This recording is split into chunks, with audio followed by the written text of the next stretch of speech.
Hoy vamos a hablar de Cómo entrenar a tu dragón 2. Me parece una de las mejores secuelas animadas que se han hecho, no solo porque expande el mundo, sino porque madura emocionalmente junto con Hippo. La primera película hablaba de encontrar identidad, la segunda habla de cargar responsabilidad, de perder la inocencia y entender que no puedes salvar a todo el mundo. Lo que más destaca es que cambia el tono sin traicionar la esencia. Sigue teniendo aventura y humor, pero ahora hay una sensación constante de crecimiento y peligro real. Ver ya no es un lugar pequeño, el mundo se siente enorme, vivo y político. Es decir, ahora tenemos un universo donde los vikingos y los dragones conviven. Narrativamente la película es algo muy inteligente. Convierte el conflicto interno de Hippo en el verdadero motor de la historia. Él quiere ser explorador, pacifista, alguien que conecte mundos, pero el guión lo obliga a enfrentarse a la realidad de liderazgo y guerra. Ahí entra Drago, que funciona como el espejo oscuro de Hippo. Ambos creen que los dragones pueden cambiar el mundo, pero en busca de conexión y el otro en dominación. Eso le da una profundidad temática muy fuerte a la película. Y la relación con Chimuelo ha alcanzado otro nivel. Ya no son niño y mascota, son literalmente dos almas creciendo juntas. La escena de Chimuelo es controlado y termina causando la muerte de Stoico. Es brutal porque destruye emocionalmente tanto a Hippo como al espectador. Esa secuencia cambia la película para siempre y es devastadora también. Visualmente es impresionante. Las secuencias de vuelo transmiten libertad real. Hay momentos donde parece una película de fantasía épica más que una de animación infantil. Y algo que de verdad gusta es que se atreve a hacer crecer a sus personajes. El tipo cambia físicamente, emocional y psicológicamente. Astrid madura, estoico, deja de solo ser un padre fuerte y ahora quiere que su hijo asuma liderazgo. Palca introduce una visión más espiritual de los dragones y de la naturaleza. Hay cosas que pudieron ser mejores, entiendo. Drago, aunque simbólicamente funciona, emocionalmente no tiene tanta complejidad como debería. Y algunos secundarios se quedan un poco relegados en esta nueva versión.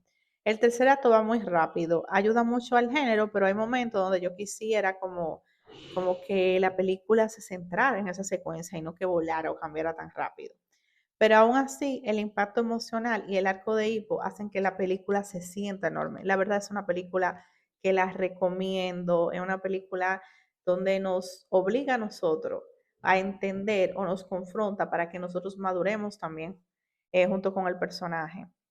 De hecho, pienso que esta película trata realmente sobre el final de una etapa, en este caso el final de la adolescencia.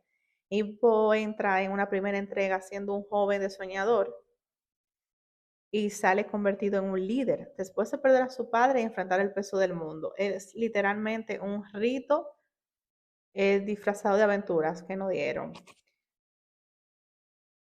Y ahora vamos a abordar más el tema del guión.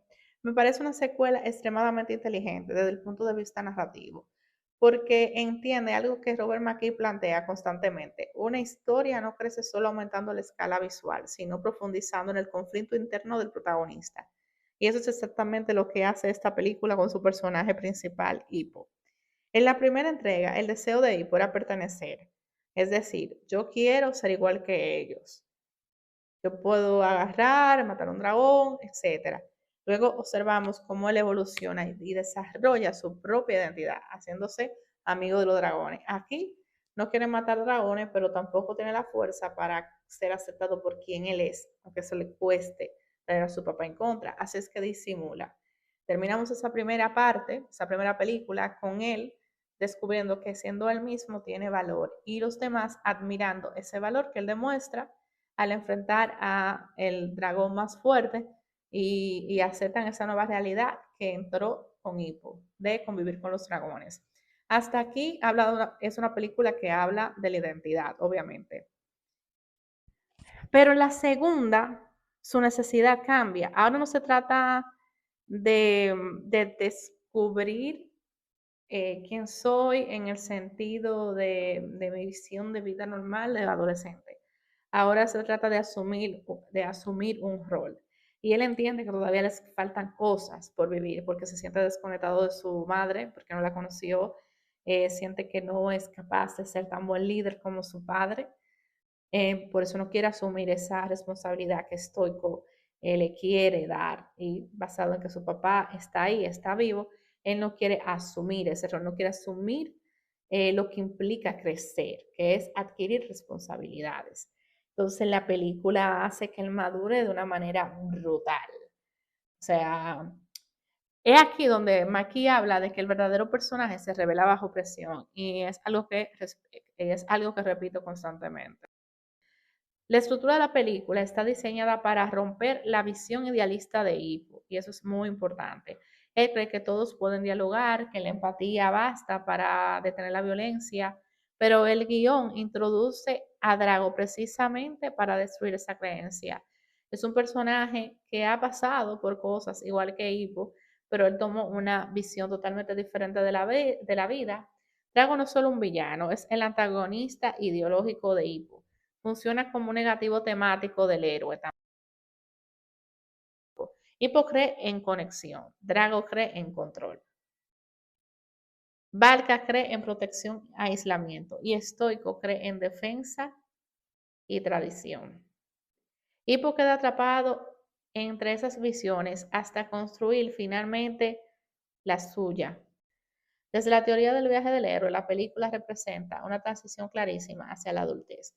De hecho, esa historia funciona como una segunda iniciación del héroe. Hippo, que ya había cruzado el umbral en la primera película, al unirse a Chimuelo, aquí entra en una etapa más oscura del viaje, en la confrontación con la pérdida y la responsabilidad que implica el hecho de crecer.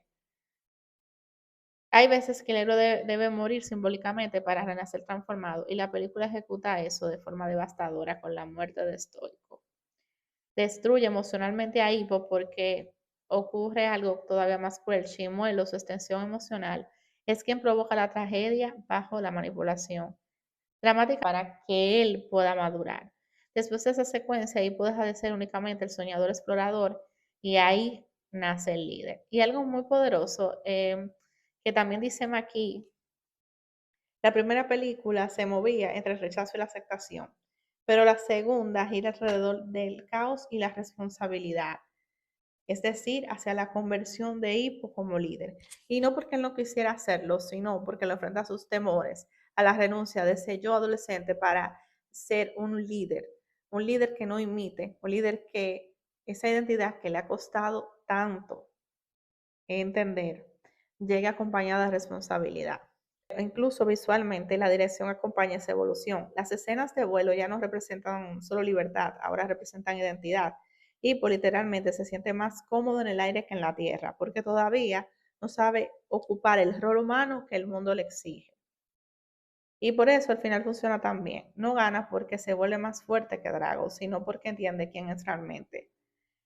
Campbell y Bowler decían que el héroe regresa transformado con el elixir, algo que beneficia a su comunidad. En este caso, Hippo regresa convertido en el nuevo jefe de Berg, pero conservando la empatía que lo diferenciaba desde el inicio. Y eso es lo que hace que la película conecte emocionalmente. No trata solo de dragones, trata del momento en que un joven descubre que crecer significa aceptar dolor, responsabilidad y pérdida. Película muy humana porque nosotros pasamos por ese tipo de cosas. Nos enfrentamos en esa misma etapa a quién somos realmente, a descubrir esa identidad. Y luego, cuando adquirimos responsabilidades, ese nuevo yo adquiere una dimensión diferente, porque ya hay cosas o personas que dependen de nosotros. Y eso es lo que hace la película tan genial, que de alguna manera, cómo entrenar a tu dragón se convierte en cómo entrenarte a ti mismo con las circunstancias que la vida te coloca enfrente. Eso que estás viendo es lo que hace Entrenando a tu Dragón 2 sea tan superior temáticamente en la primera. La uno trata sobre identidad y aceptación, la 2 trata sobre herencia, liderazgo y madurez emocional. En la primera película, Hippo siente que no pertenece, es físicamente distinto, piensa distinto y emocionalmente funciona distinto al resto de Berg. Toda la narrativa gira alrededor de esta pregunta: ¿quién soy dentro de este mundo? Y la respuesta termina siendo: no necesito convertirme en ninguno de ellos para tener valor. Por eso la primera película es más luminosa y emocionalmente libertadora. El conflicto es externo e interno al mismo tiempo. Ver odia a los dragones, Hippo descubre que su sensibilidad, aquello que parecía debilidad, es en realidad una fortaleza. Pero la segunda película profundiza muchísimo más porque ella no habla de descubrir quién eres, sino qué haces con lo que eres. Y ahí el discurso madura completamente. Hippo descubre a su madre y entiende algo importantísimo. Su conexión emocional con los dragones no nació de la nada, viene de ella. Falca funciona como una revelación identitaria, pero el guión, de forma inteligente, no deja que eso resuelva el conflicto, porque encontrar de dónde vienes no significa descubrir en quién debes convertirte. Y ahí entra el verdadero arco de la película. Hippo tiene tres modelos de liderazgo frente a él. Estoico, que representa el liderazgo tradicional, fuerza, deber, protección. Valka, que representa el aislamiento y la empatía absoluta hacia los dragones. Y Drago, que representa el control mediante el miedo y el poder. Y el viaje de Hippo consiste en entender cuál de esas filosofías seguirá o si continuará o construirá una nueva. Y aquí viene tal vez lo más importante a nivel de narrativa. El protagonista no evoluciona porque aprende información, sino porque el conflicto lo obliga a redefinir sus valores. La muerte de Stoico es fundamental porque destruye el último refugio emocional de Hippo. Hasta ese momento, él todavía podía evitar convertirse en líder.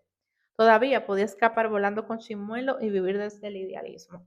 Pero después de perder a su padre, ya no puede seguir siendo el joven soñador. Narrativamente ahí ocurre la verdadera transición del personaje y por eso el final tiene tanta fuerza, porque Hippo finalmente integra todas las partes de sí mismo, la empatía de Valka, la responsabilidad de Stoico y su propia visión del mundo. Entonces deja de preguntarse si encaja y empieza a definir qué tipo de líder será. Eso conecta muchísimo también con el tema del viaje del héroe. En la primera película, Hippo cruza el umbral. En la segunda, atraviesa la muerte simbólica necesaria para convertirse en adulto. Campbell decía que el héroe regresa transformado después de perder algo esencial. Y aquí Hippo literalmente pierde a su padre antes de poder ocupar su lugar. La diferencia temática entre ambas películas es enorme. La primera habla de aceptación, la segunda de responsabilidad. La primera dice ser diferente tiene valor. La segunda dice qué precio tiene liderar siendo diferente. Y ahí es donde la saga deja de sentirse como una película infantil y comienza a ser una película con una historia humana profunda que habla de crecer, de heredar y de elegir quién quieres ser frente al dolor.